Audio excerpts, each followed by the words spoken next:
तो जैसे कि हमने लास्ट एपिसोड के अंदर देखा था, जो जू जिंग होता है वो वहाँ पर अपनी जो थंडर होती है उसे प्रैक्टिस जो है वो कर रहा होता है, जिसका वो अपनी थंडर से एक प्रिजन जैसी चीज़ जो होती है उसे बना लेता है। और अब इस चीज़ को देखने के बाद में जो जो सिंह होता है वो खुश होते हुए अपने मन में सोचता है कि बहुत बढ़िया, इतने लंबे टाइम तक यहाँ पर अपनी जो थंडर है उसे मैनिपुलेट करने की कहा, इस टाइम पर मेरी अपनी थंडर पावर के ऊपर कंट्रोल जो है वो उतना ही हो चुका है जितना कि उस टाइम पर था जिस टाइम पर ये एस रैंक की डिवाइन स्किल थी। और अब इतना बोलते के साथ ही जो सिंह होता है वो खड़ा हो जाता है, और खड़ा होते हुए अपने मन में सोचता है कि देखा जाए तो आज मैंने काफ़ी ज़्यादा प्रैक्टिस जो है वो कर ली है, तो अब टाइम आ चुका है यहाँ पर जो अपनी स्किल है उसे आजमाने का। मैं अब सेंट्रल एरिया जो है वहाँ पर जाने के बारे में सोच रहा हूँ ताकि मैं अपने आइडिया को आजमा कर देख सकूँ। और अब उसके इतना बोलते के साथ ही हम कुछ देर बाद का सीन देखते हैं, जहाँ पर कि जू सिंह जो होता है वो सेंट्रल एरिया में जो है वो आ चुका होता है, जहाँ पर कि जू सिंह वहाँ पर लगातार अपनी ठंडक का इस्तेमाल कर रहा होता है, और अपनी ठंडक का इस्तेमाल करते हुए मन में सोचता है कि मैं यहाँ पर ज़्यादा से ज़्यादा एबिलिटी पॉइंटों को इकट्ठा कर पाऊंगा या नहीं कर पाऊंगा, ये इसी चीज़ के ऊपर डिपेंड जो है वो कहने वाला है। और जू सिंह के इतना सोचते ही अचानक से उसे काफ़ी सारे बीस्टों की आवाज़ें जो होती है वो आने लगती है, जो देख कर जू सिंह हम खुश होते हुए मन में सोचता है कि फाइनल ये चीज़ जो है वो काम कर गई, थंडर बीस्ट जो है वो सीधे इसी तरफ आ रहे हैं। और अब इतना सोचकर जू सिंह भागते हुए उस तरफ जाने लगता है, जिसके बाद में अब हमारा व्यू जो होता है वो 2 घंटे बाद पर जो है वो आ जाता है, जहाँ पर कि हम जू सिंह को देखते हैं जो कि भागते हुए जा रहा होता है, और उसका पीछा जो होते हैं वो काफ़ी सारे थंडर बीस्ट जो होते हैं वो कर रहे होते हैं। और उन ठंडा बीस्टों को देखने के बाद में जू सिंह जो होता है वो खुश होते हुए अपने मन में सोचता है कि चलो बहुत बढ़िया, अब मैं अपने जो एबिलिटी पॉइंटों का हार्वेस्टिंग है उसे शुरू जो है वो कर सकता हूँ। और अब इतना सोचते के साथ ही जू सिंह जो होता है वो अचानक से रुक जाता है, रुकते हुए उन सभी बीस्टों की तरफ देखते हुए बोलता है कि चूंकि तुम सभी बीस्ट जो है वो यहाँ पर मेरी थंडर को प्राप्त करने के लिए इतने ज़्यादा बेचैन जो है वो हो रहे हो, तो फिर ठीक है, मैं भी यहाँ पर तुम लोगों की जो ख्वाहिश है उसे पूरा ज़रूर करूँगा। और इतना सोचकर जू सिंह जो होता है वो अपनी ठंडर को उन बीस्टों के ऊपर गिराने लगता है, जिसका वे बीस्ट भी दर्द के मारे चिल्लाने लगते हैं। लेकिन तभी जू सिंह जो होता है वो अपना जो ठंडर स्पेयर होता है उसे भी तैयार जो है वो कर लेता है। अब अपने ठंडर स्पेयर को तैयार करने के बाद में सीधे उन बीस्टों के ऊपर बरसाना शुरू कर देता है, जिसका वहाँ पर बहुत ज़्यादा धमाके देखने के लिए मिलते हैं। लेकिन अभी भी कुछ बीस्ट जो होते हैं वो जू सिंह की तरफ भागते हुए आ रहे होते हैं, जो देखते के साथ ही जू सिंह जो होता है वो अपनी जो ठंडा पावर होती है उसे रिलीज करते हुए बोलता है कि चलो तो फिर ठीक है, अब डिवाइन लाइटिंग को आजमाने का टाइम आ चुका है। और अब इतना बोलते के साथ ही जू सिंह जो होता है वो अपनी जो डिवाइन थंडर होती है वो बीस्टों के ऊपर बरसाना शुरू कर देता है, जिसका धड़ाधड़ कर जो बीस्ट होते हैं वो भी मरने लगते हैं, और जू सिंह को भी जो एबिलिटी पॉइंट होते हैं वो मिलने लगते हैं। जिसे देखने के बाद में जू सिंह जो होता है वो भी बहुत ज़्यादा खुश है वो होने लगता है, और खुश होते हुए बोलता है कि बहुत बढ़िया, इस तरीके से तो मैं पहले के मुकाबले और भी ज़्यादा 10 गुना स्पीड के साथ में एबिलिटी पॉइंटों को इकट्ठा जो है वो कर पाऊंगा। और अब जू सिंह के इतना बोलते के साथ ही हम कुछ टाइम बाद का सीन देखते हैं, जहाँ पर कि जू सिंह ने वहाँ पर मौजूद लगभग सभी बीस्टों को मार दिया होता है, और उन बीस्टों को मारने के बाद में जू सिंह अपने मन में सोचता है कि चलो इन्हें मारने के बाद में टोटल मुझे 1813 एबिलिटी पॉइंट जो है वो मिले हैं। और अगर मैं इसी स्पीड के साथ में जो एबिलिटी पॉइंट है उन्हें इकट्ठा जो है वो करता रहता हूँ, तो मुझे यकीन है कि मैं जल्दी ही थर्ड रियलम के हाई रैंक पर जो है वो पहुँच जाऊँगा। और इतना वो सोचते ही हम देखते हैं कि जो सिंह होता है वो काफ़ी ज़्यादा थक चुका होता है, और वो अपने मन में सोचता है कि मैं पिछले लगातार 6 दिन और 6 रातों से यहाँ पर जो बीस्ट है उन्हें हंट जो है वो कर रहा हूँ, वो भी बिना आराम करे, क्योंकि मॉन्स्टरों को लुभाने में ही मुझे टोटल 2 घंटों का टाइम जो है वो लग जाता है, और उसके बाद में उन्हें ख़त्म करने में भी काफ़ी ज़्यादा टाइम जो है वो जाता है। लेकिन उसके बाद में भी मुझे एक दिन के अंदर कम से कम 3600 एबिलिटी पॉइंट जो है वो कमाने हैं, जिसका मैं यहाँ पर बेफालतू के आराम कर अपने टाइम को बर्बाद नहीं कर सकता। लेकिन इस टाइम पर लगता है कि मेरी जो बॉडी है उसे आराम की काफ़ी ज़्यादा ज़रूरत है, तो इसीलिए सबसे पहले यहाँ पर जो ये बीस्ट है इनसे हार्वेस्टिंग जो है वो कर लेते हैं, जिसके बाद में मैं थोड़ी देर आराम कर वापस से अपनी जो हंटिंग है उसे शुरू करूँगा। और अब इतना सोच कर जू सिंह जो होता है वो मॉन्स्टरों के जो कोर होते हैं उन्हें निकालने लगता है, उन्हें निकाल कर देख कर उन्हें खुश होते हुए अपने मन में सोचता है कि ये तो थंडर बीस्ट का 3rd ईयर का कोर है। सच में ऐसा लगता है कि आज मेरा जो लक है वो काफ़ी ज़्यादा ही अच्छा है। और अब जू सिंह के इतना सोचते के साथ ही हमारा व्यू जो होता है वो 5 दिनों के बाद में जो दूसरी टीम होती है उसके ऊपर जो है वो आ जाता है, जो कि फॉरेस्ट के अंदर घूम रहे होते हैं, और इस टाइम पर सेंट्रल जोन के अंदर आ चुके होते हैं। और अब जो उस टीम की लड़की होती है वो जो भाई लेते हुए अपने साथ वाला जो लड़का होता है उसे बोलती है कि ब्रदर ली, अभी तो केवल रात के 3 ही जो है वो बचे हैं, मुझे समझ में नहीं आ रहा कि आप इतनी जल्दी क्यों उठ गए। जो सुनकर उस लड़की का जो साथी होता है वो उस लड़की से बोलता है कि इस टाइम पर हम लोग जो है वो ठंडा स्ट्रॉन्ग जोन के अंदर है, यहाँ पर हमेशा ही दिन जो है वो रहता है, तो क्या फ़र्क पड़ता है कि रात के 3 बजे है या फिर दोपहर के 12 बजे है। जो सुनते के साथ ही जो उस लड़के के साथ वाली लड़की होती है वो उससे बोलती है कि ब्रदर ली, यहाँ पर जो ये टेस्ट था ये केवल 6 दिनों का था, और आज का जो हमारा दिन होने वाला है वो आखिरी दिन होने वाला है, तो क्या उसके बाद में हम लोग वापस जाएंगे। जो सुनते के साथ ही वो लड़का जो होता है वो उस लड़की से बोलता है कि देखा जाए तो हमें जो मिशन जो है वो दिया गया था, हम अपने मिशन को ऑलरेडी कंप्लीट जो है वो कर चुके हैं, लेकिन उसके बाद में भी मुझे लगता है कि यहाँ पर हमें और ज़्यादा रुक कर अपना जो इंप्रेशन है वो बढ़ाना चाहिए। हम लोग जो है वो इलाइट ट्रेनिंग कैंप को एम्बेरस होने नहीं दे सकते। जो सुनते के साथ ही उनके साथ वाली जो लड़की होती है वो हंसते हुए बोलती है कि चिंता मत कीजिए, हम आपको बिल्कुल भी निराश है वो नहीं करने वाले हैं। मैं तो सोच रही हूँ कि मैजिक यूनिवर्सिटी का जो डरपोक स्टूडेंट था, क्या वो अभी तक भी यहाँ पर टिका हुआ होगा या फिर यहाँ से डरकर जो है वो भाग गया होगा। जो सुनते के साथ ही उस लड़की के साथ वाला जो दूसरा लड़का होता है वो बोलता है कि ऐसा हो ही नहीं सकता कि वो अकेले जो है वो यहाँ पर अभी तक ठीक पाता, क्योंकि हम लोग जो है वो 3 है, लेकिन उसके बाद में भी हम लोग इतनी मुश्किल से यहाँ पर बीस्टों का सामना कर पाए। जो सुनते के साथ ही जो वो लड़की होती है वो हंसते हुए बोलती है कि ऐसा लगता है कि जो टॉप यूनिवर्सिटी के स्टूडेंट होते हैं वो भी कोई इतने ज़्यादा पावरफुल नहीं होते। शुक्र है कि मैं काफ़ी स्मार्ट थी और मैंने यहाँ पर जो मार्शल आर्ट एकेडमी थी उसे ज्वाइन जो है वो ना कर यहाँ पर डायरेक्टली जो मार्शल आर्ट हॉल था उसे ज्वाइन कर लिया था। और उनके इतना बोलते के साथ ही अचानक से उन्हें धमाकों की जो आवाज़ें होती है वो आने लगती है, जो देख कर वे सभी भी उस तरफ देखने लगते हैं और उस तरफ देखते हुए बोलते हैं कि उस तरफ क्या हो रहा है, क्या उस तरफ अर्थक्वेक आ रहा है। जो सुनते के साथ ही उसके साथ वाली जो लड़की होती है वो घबराते हुए बोलती है कि जल्दी से भागो, मुझे लगता है कि ये भी स्टटेड है। जो सुनकर उनके साथ वाला जो पहला लड़का होता है वो उनसे बोलता है कि पैनिक होने की कोई ज़रूरत नहीं, क्योंकि ये कोई ज़्यादा बड़ी बीस्टों की भी स्टटेड नहीं है। और अब उनके इतना बोलते के साथ ही हम देखते हैं कि बहुत सारे बीस्ट जो होते हैं वो उसी तरफ भागते हुए आ रहे होते हैं और जो जू जिंग होता है वो उन बीस्टों के आगे जो है वो भाग रहा होता है। और अब जू सिंह को देखने के बाद में जो वो लड़की होती है वो हैरान होते हुए बोलती है कि एक मिनट, ये तो वही मैजिक यूनिवर्सिटी का स्टूडेंट है। जो सुनते के साथ ही जो पहला लड़का होता है वो बोलता है कि ऐसा लगता है कि इसने गलती से यहाँ पर जो बीस्ट थे उन्हें गुस्सा दिला दिया, चलो चलकर इसकी मदद कर देते हैं। जो सुनते के साथ ही उसके साथ वाली लड़की जो होती है वो अचानक से उस लड़के के सामने आ जाती है और उसके सामने आते हुए बोलती है कि एक मिनट रुको, ये सीधे जो बीस्ट है उन्हें लेकर हमारी तरफ ही जो है वो आ रहा है, तो कहीं ऐसा तो नहीं कि ये यहाँ पर हमें इस बीस्टों के बीच में फंसा कर यहाँ से भागने के बारे में सोच रहा है। और उस लड़की के इतना बोलते के साथ ही हम देखते हैं कि जो जू जिंग होता है वो उस लड़की के आगे से जो वो बीस्ट होते हैं उन्हें भगाते हुए ले जाता है, जो देखने के बाद में जो उनके साथ वाली लड़की होती है वो हंसते हुए बोलती है कि सच में ये पर्सन तो बहुत ज़्यादा सेल्फिश था, ये हमें फंसाना चाहता था लेकिन खुद ही फंस गया, इसी चीज़ को तो कर्मा कहते हैं। जो सुनते के साथ ही उस लड़की के साथ वाला जो पहला लड़का होता है वो उसे बोलता है कि मुझे एक चीज़ समझ में नहीं आई, हम लोग चाहे वो यहाँ पर संख्या में ज़्यादा है लेकिन उसके बाद में भी जो बीस्ट है वो हमारी तरफ नहीं आए, ऐसा लगता है कि शायद ये अपनी गोल्डन लाइटिंग का इस्तेमाल कर बीस्टों को अपनी तरफ अट्रैक्ट कर रहा है। और अब इतना बोलने के बाद में वो लड़का जो होता है वो हैरान होते हुए अपने मन में सोचता है कि मुझे समझ में नहीं आ रहा इस पर्सन की जो स्ट्रेंथ है वो टीआर 3 के मिड रैंक पर है, लेकिन उसके बाद में भी ये इतने सारे बीस्टों को अपनी तरफ अट्रैक्ट क्यों कर रहा है, क्योंकि इन बीस्टों में काफ़ी सारे बीस्ट ऐसे भी है जो कि टीआर 3 की पीक पर है। और उसके इतना सोचते के साथ ही उसके साथ वाली लड़की जो होती है वो बोलती है कि वो देखो वो तो रुक गया। जो सुनकर वो पहले वाला लड़का अपने मन में सोचता है कि अगर मैं यहाँ पे इतने सारे बीस्टों के साथ में एक टाइम पे डील कर रहा होता तो मुझे नहीं लगता कि बिना अपने ट्रम्प कार्ड का इस्तेमाल करे मैं इन बीस्टों से डील कर पाता।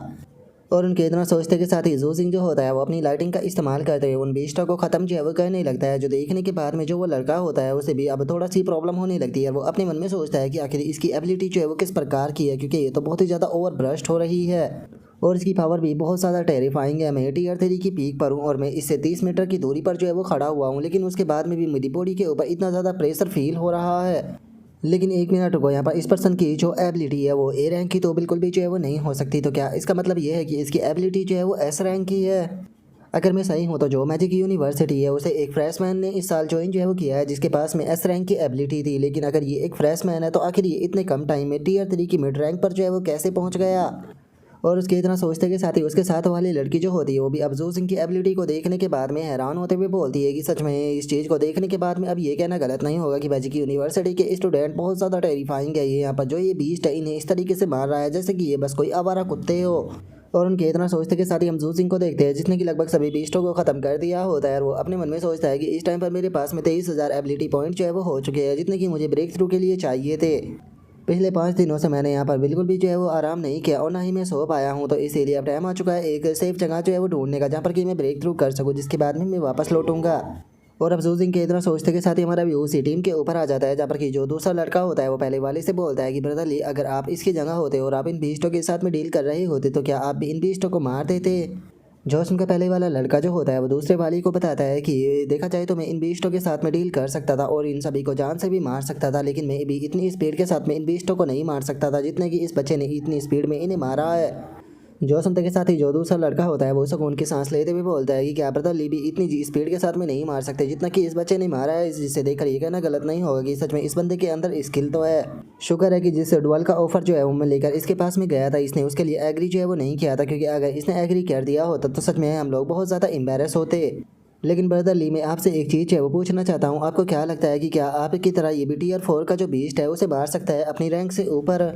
जो सुनते के साथ ही जो वो पहला लड़का होता है वो बोलता है कि देखा जाए तो ये पर्सन जो है वो काफ़ी ज़्यादा पावरफुल है, लेकिन उसके बाद में भी इसने जितनी पावर दिखाई है मुझे नहीं लगता कि ये ऐसा कर पाएगा।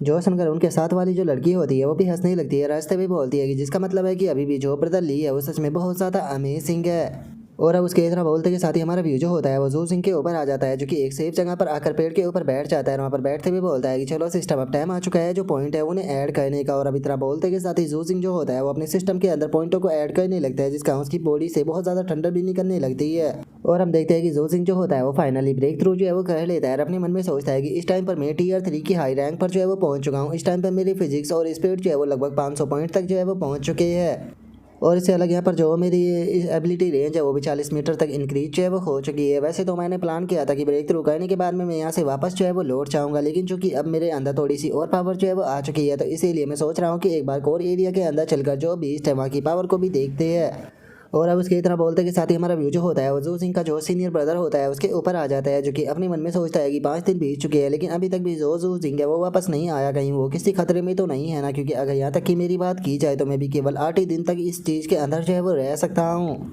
और अब उसके इतना सोचते के साथ ही हम देखते हैं कि वहाँ पर जो इंस्ट्रक्टर होता है वो आ जाता है, जो कि वहाँ पर आते हुए जो जियांग होता है उसे बोलता है कि सुपरवाइजर जियांग आप यहाँ पर क्या कर रहे हो। जो सुनते के साथ ही जू सिंह का सीनियर ब्रदर जो होता है वो बोलता है कि मैं अपने जूनियर ब्रदर के आने का इंतजार कर रहा हूँ। जो सुनते के साथ ही जो इंस्ट्रक्टर होता है वो उसके पास में आते हुए बोलता है कि क्या जो तुम्हारा जूनियर ब्रदर है वो अभी तक बाहर जो है वो नहीं आया, अभी तक तो उसे बाहर जो है वो आ जाना चाहिए था। जो सुनते के साथ ही जो जू सिंह का सीनियर ब्रदर होता है वो बोलता है कि बिल्कुल आज छठा दिन है और अभी तक उसे आ जाना चाहिए था, लेकिन उसके बाद भी वो अभी तक बाहर जो है वो नहीं आया। जो सुनते के साथ ही वो इंस्ट्रक्टर जो होता है वो जू सिंह के सीनियर ब्रदर से बोलता है कि तुम्हें चिंता करने की कोई ज़रूरत नहीं है, क्योंकि मैं ठंडा स्टॉर्म जोन के अंदर जो है वो जा रहा हूँ कुछ बीस्टों को मारने के लिए, तो इसीलिए मैं उसे भी ढूंढ लूँगा।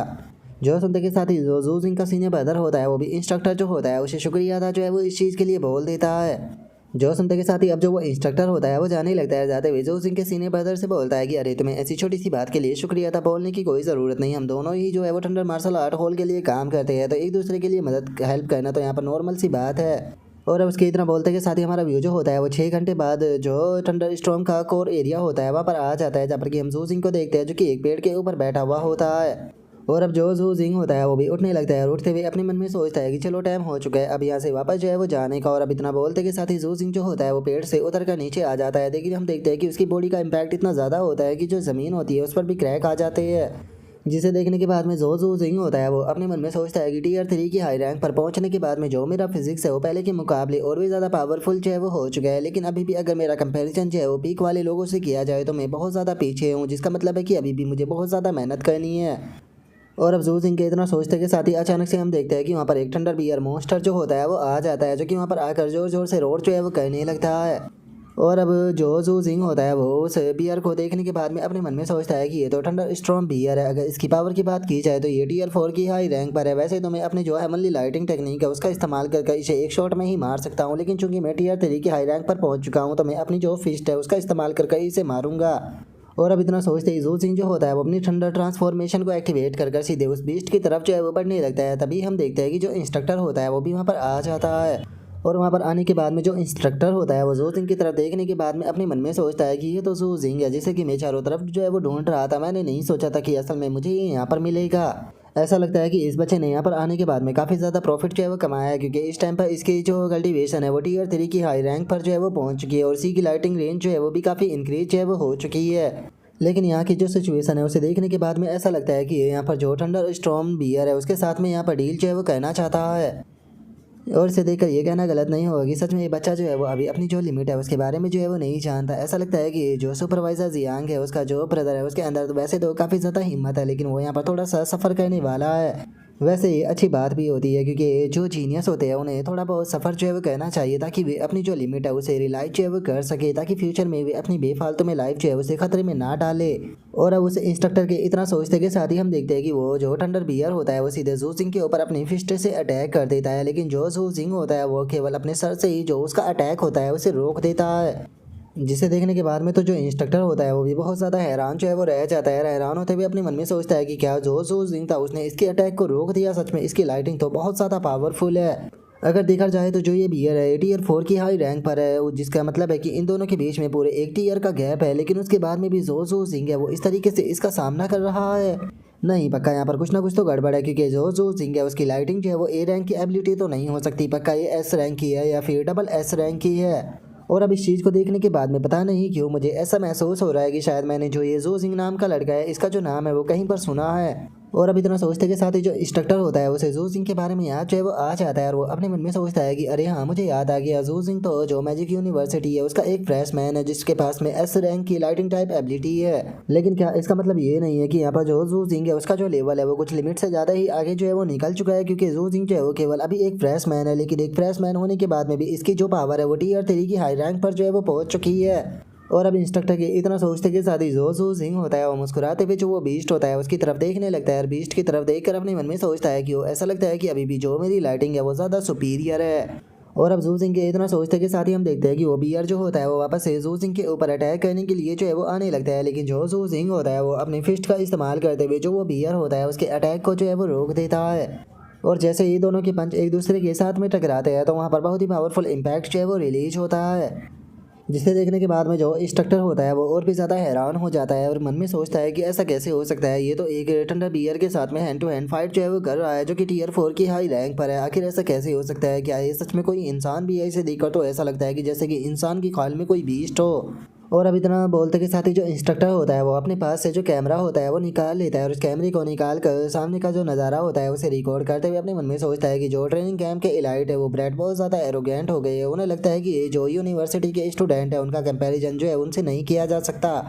तो इसीलिए ये मेरे पास में सबसे अच्छा मौका है कि मुझे जो ज़ू जिंग है उसकी फ़ाइट को रिकॉर्ड कर उन ब्रैड को जो है वो दिखाना चाहिए, ताकि उन्हें इस चीज़ का एहसास जो है वो हो सके कि टॉप यूनिवर्सिटी के जो जीनियस है वो असल में कितने ज़्यादा पावरफुल है। और उसके इतना सोचते के साथ ही जो ज़ू जिंग होता है वो भी मुस्कुराने लगता है और मुस्कुराते हुए मन में सोचता है कि वो तो मैंने इसका जो अटैक है उसे ब्लॉक कर दिया। ऐसा लगता है कि मेरा जो फिजिक्स है वो इस टाइम पर इतना तो हो चुका है कि मैं यहाँ पर जो 4th ईयर का थंडर बियर है उसका भी सामना जो है वो केवल अपनी फिजिकल स्ट्रेंथ से ही कर सकता हूँ। इस टाइम पर जो मेरी वाइटलिटी है वो 3000 पर जो है वो पहुंच चुकी है और इसी के साथ में जो मेरी थंडर स्टॉर्म ये बॉडी है इसके कारण मेरी जो फिजिकल स्ट्रेंथ होती है वो और भी ज़्यादा इंक्रीज हो जाती है। और ज़ू जिंग के इतना बोलते ही हम देखते हैं कि वो किसी सुपर सैयन इल्फ की तरह लग रहा होता है। और अब जो ज़ू जिंग होता है वो टाइम को बर्बाद ना करते हुए सीधे जो थंडर बियर होता है उसकी तरफ जो है वो बढ़ने लगता है। और इससे पहले कि जो थंडर बियर है वो ज़ू जिंग के ऊपर अटैक करता है, ज़ू जिंग उससे पहले ही अटैक कर थंडर बियर को बहुत ज़्यादा इंजर्ड कर देता है। और हम देखते हैं कि थंडर बियर का जो पैर होता है वो बहुत बुरी तरीके से इंजर्ड हो जाता है, जिसका वो अटैक के प्रेशर के कारण काफ़ी ज़्यादा पीछे भी हट जाता है।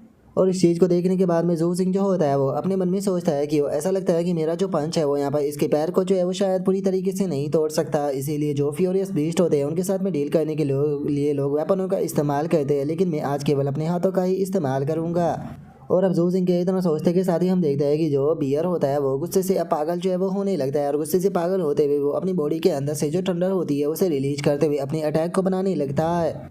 और अब इस चीज़ को देखने के बाद में वहाँ पर खड़ा हुआ जो इंस्ट्रक्टर होता है वो भी हैरान होते हुए अपने मन में सोचता है कि ये तो थंडर स्ट्रॉम है। सच बताओ तो ये इतना पावरफुल है कि अगर मैं भी इसके अंदर जो है वो फंस गया तो मैं अगर मरा भी नहीं तो कम से कम सीरियसली इंजर्ड जो है वो हो जाऊँगा। नॉर्मली जब भी कोई इस प्रकार का जो स्ट्रॉम होता है उसका सामना जो है वो करता है तो इस सिचुएशन में वो सबसे पहले वहाँ से भागता है और उसके बाद में स्ट्रॉम खत्म होने के बाद में ही अटैक जो है वो करता है। लेकिन ज़ू जिंग को देखने के बाद में ऐसा बिल्कुल भी नहीं लग रहा कि वो कुछ ऐसा करने वाला है। और उसके इतना सोचते के साथ ही हम ज़ू जिंग को देखते हैं जो कि अपने पंच को बनाने लगता है और अपने पंच को बनाते हुए अपने मन में सोचता है कि चलो तो फिर ठीक है, देखते हैं कि आखिर जो तुम्हारा थंडर स्ट्रॉम है वो कितना ज़्यादा पावरफुल है। और इतना सोचकर ज़ू जिंग जो होता है वो सीधे थंडर बियर की तरफ जो है वो जाने लगता है। और उस थंडर बियर की तरफ जाते हुए हम देखते हैं कि ज़ू जिंग जो होता है वो अपना पावरफुल फिस्ट अटैक जो होता है वो बनाने लगता है, जिसका ज़ू जिंग के पास से बहुत ज़्यादा थंडर जो होती है वो निकलने लगती है और अब दोनों ही एक दूसरे की तरफ अटैक करने के लिए बढ़ने लगते हैं। और हम देखते हैं कि जो जिंग होता है वो चारों तरफ से जो थंडर बियर होता है उसके ऊपर अपने पंच बरसाना शुरू कर देता है, जिसका जो थंडर बियर होता है उससे काफ़ी ज़्यादा प्रॉब्लम जो है वो हो रही होती है। और जो जिंग होता है वो उस थंडर बियर के ऊपर जो है वो आ जाता है और उस थंडर बियर के ऊपर आते हुए बोलता है कि तुम्हारी जो मूवमेंट है वो सच में बहुत ही ज़्यादा स्लो है, जो तुम्हारे अटैक है वो भी इतने ज़्यादा पावरफुल नहीं है। मैंने सच में टीयर 4 के बीस्ट से काफ़ी ज़्यादा उम्मीदें की थी, लेकिन लगता है कि टीयर 4 के भी जो बीस्ट होते हैं वो इतने पावरफुल नहीं होते। तो चलो फिर अब जहाँ पर जो टाइम है उसे बिल्कुल भी बर्बाद जो है वो नहीं करते और इस फाइट को ख़त्म करते। और अब इतना बोलते के साथ ही ज़ू जिंग जो होता है वो थंडर ड्रैगन फिस्ट अटैक से उस बियर के ऊपर अटैक कर देता है और ज़ू जिंग का जो पंच होता है वो सीधे आकर उस थंडर बियर के सर पर टकराता है, जिसका हम देखते हैं कि उसके मुंह से भी ब्लड आने लगता है। और अब जो वो थंडर बियर होता है वो वहीं मरकर ज़मीन पर जो है वो गिर जाता है और जो जिंग होता है उसके पास में नोटिफिकेशन आती है कि मुबारक हो, आपने 4th ईयर के हाई रैंक के थंडर बियर को मार दिया, जिस कारण आपको 321 एबिलिटी पॉइंट जो है वो मिले हैं। और अब इस चीज़ को देखकर जो इंस्ट्रक्टर होता है वो काफ़ी ज़्यादा हैरान जो है वो रह जाता है। हैरान होते हुए अपने मन में सोचता है कि टीयर 4 की हाई रैंक का जो ठंडा स्ट्रॉन्ग बियर होता है उसे एक ओवरलोड जो है वो कहा जाता है सभी बीस्टों के अंदर। लेकिन यकीन नहीं होता कि जो जू जिंग है उसने इसे इतनी आसानी से जो है वो मार दिया, जिसका जो जू जिंग है उसे ह्यूमनोइड फ्यूरियस बीस्ट कहना गलत होगा, उसे तो एक सिंपली ड्रैगन जो है वो कहना चाहिए। और अब उस इंस्ट्रक्टर के इतना सोचते के साथ ही जो हमारा आज का एपिसोड है वो यहीं पर ही कंप्लीट जो है वो हो जाता है। तो नेक्स्ट एपिसोड के अंदर देखिए कि आगे क्या होता है। अगर आप लोगों को वीडियो अच्छी लगी हो तो लाइक करना, चैनल को सब्सक्राइब करना। मैं मिलता हूँ नेक्स्ट एपिसोड के अंदर, तब तक के लिए बाय बाय गाइस।